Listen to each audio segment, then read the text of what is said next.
Imagine waking up in a world where your name isn't heavy anymore, where your history doesn't define you.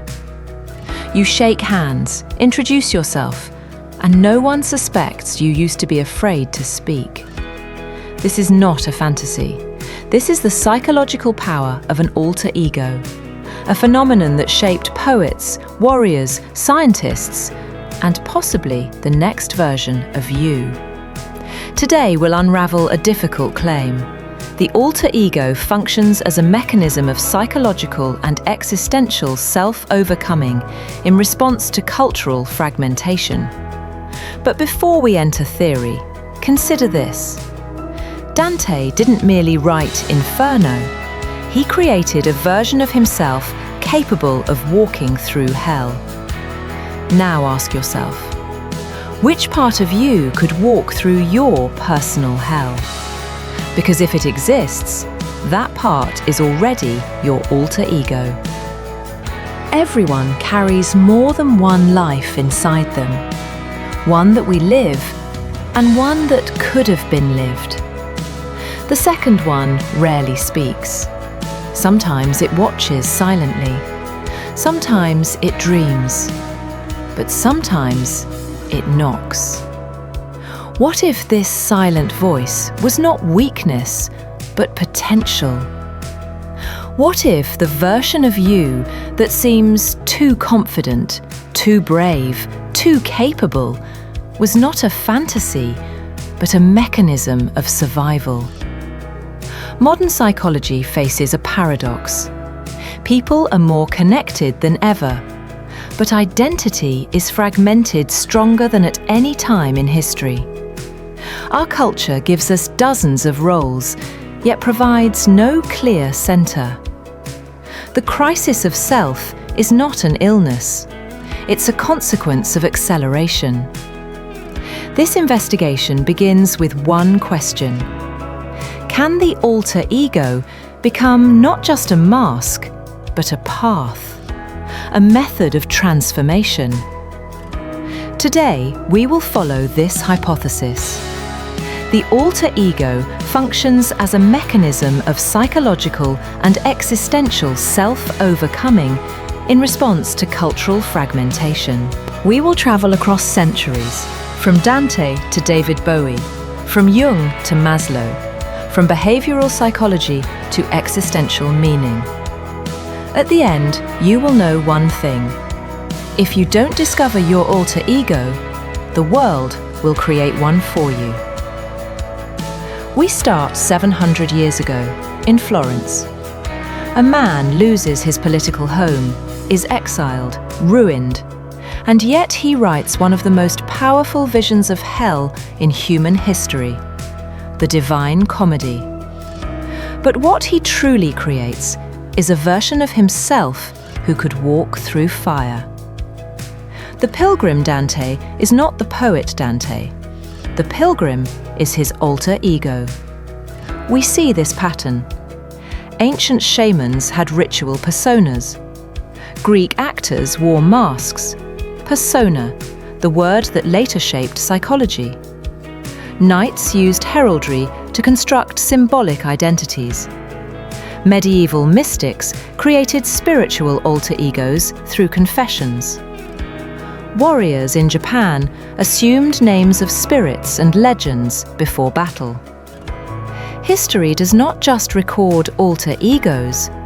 History depends on them. Are these masks, or are they keys to transcendence?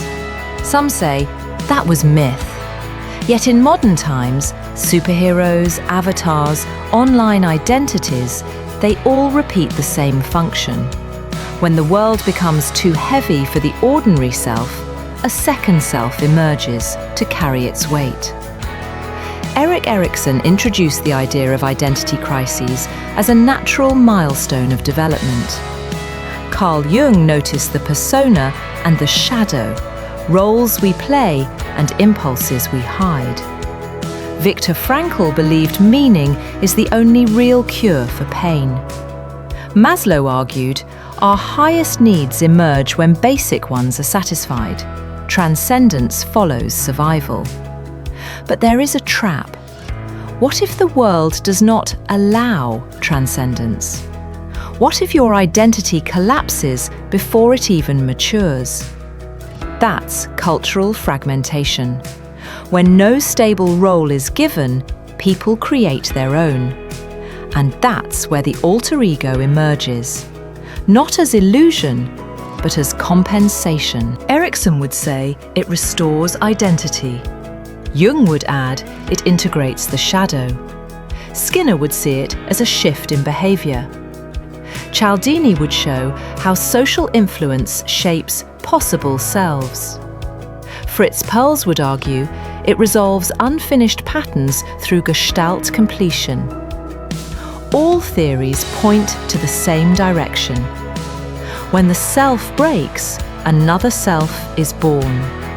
The question is, will you reject it as fantasy or use it as a path to rebuild your destiny? Let's test our premise. Case 1. Social phobia.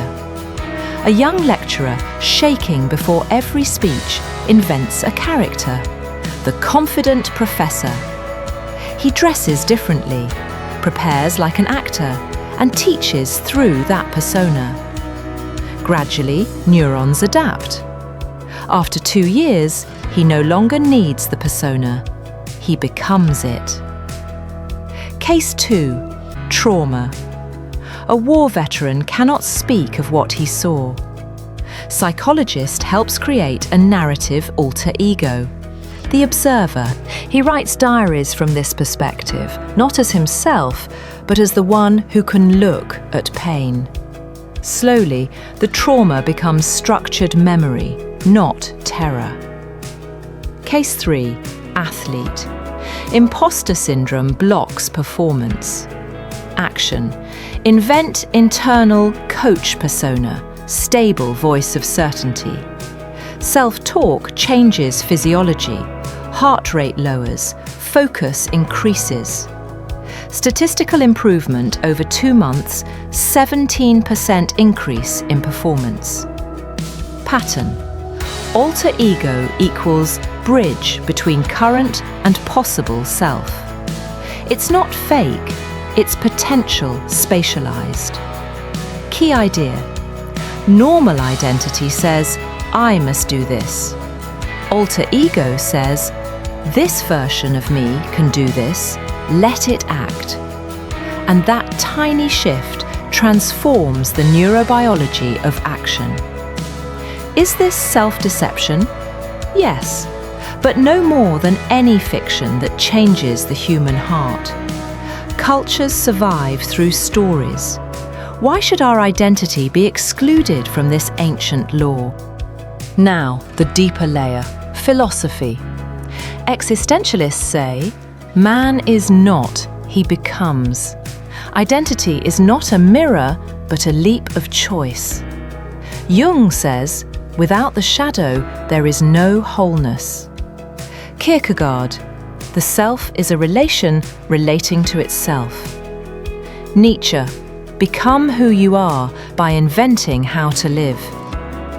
The alter ego solves an ancient conflict, the self that suffers versus the self that acts. By dividing them, a third dimension appears, the observing self, the choosing self, the storyteller.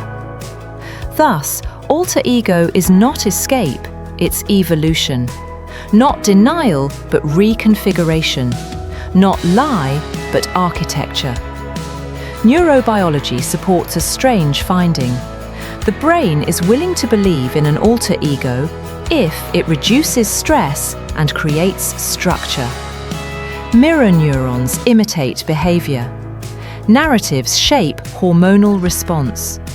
When we speak as someone else, the body obeys that voice. Protective function. Reduces cognitive load, buffers trauma, absorbs social aggression, provides experimental freedom. Darwin would say, species survive when they adapt forms. Perhaps identity works the same way. When the world becomes too complex, We evolve through persona. 3 eras, 3 alter egos, 3 lessons. Dante Alighieri, Exile and Loss, Pilgrimage as alter ego. Lesson: to face hell, one must walk through it. Muhammad Ali, not Cassius Clay, but Ali. Persona as psychological armor. Lesson: identity can be weapon. David Bowie, multiple personas, Ziggy Stardust, etc. Lesson: flexibility is power. Modern teenagers and VR identities. Anxiety, isolation, invented avatars. Risk, dissociation. Hope, structured identity practice equals therapy. Psychologist's tool, fictional selves exercise. General conclusion. Alter ego helps maintain continuity of identity in a world where everything shifts too fast. How to build a healthy alter ego. Identify the limit that defines your current self. Map the skills or traits that would break it. Design a persona that embodies those traits. Give it name, posture, ritual. Test it safely in specific contexts. Integrate. Let traits migrate into your main identity. We began with a question. Can the alter ego help a person cross the impossible? Psychology, philosophy, history all answer yes, but only when it is used not as escape, but as ascent. Identity has never been single. We are fragments given the chance to unite.